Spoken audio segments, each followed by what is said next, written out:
फटाक्याच्या बंद कारखान्यात स्फोट. बार्शी तालुक्यात घारी शिवारात फटाके बनवणाऱ्या कारखान्यात धग निर्माण होऊन झालेल्या भीषण स्फोटात लाखो रुपयाचे नुकसान झाले.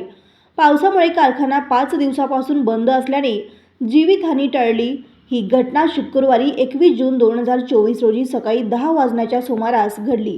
घारी शिराळे रस्त्यावर घारीपासून 1.5 किमी अंतरावर युनुस मुसाभाई मुलानी वय वर्ष 70 राहता घारी यांचा वेलकम फायर वर्करच्या नावाने फटाका कारखाना असून ते गेल्या 8 वर्षापासून परवाना घेऊन हा व्यवसाय करतायत. या कारखान्यात दररोज 16 महिला आणि पुरुष कामगारांकडून शोभेचे दारू, ॲटॉम बॉम्ब, आदली बार शॉट असे विविध फटाके तयार केले जातात.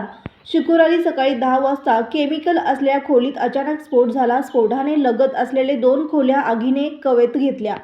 हळूहळू स्फोटाची तीव्रता वाढली गेली. स्फोटानंतर आगीत 50 लाखाचे नुकसान झाल्याचा अंदाज वर्तवण्यात येत आहे.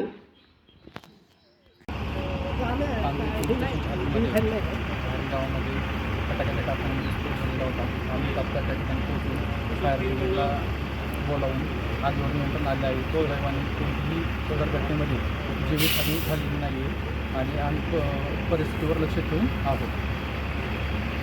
ओके, धन्यवाद.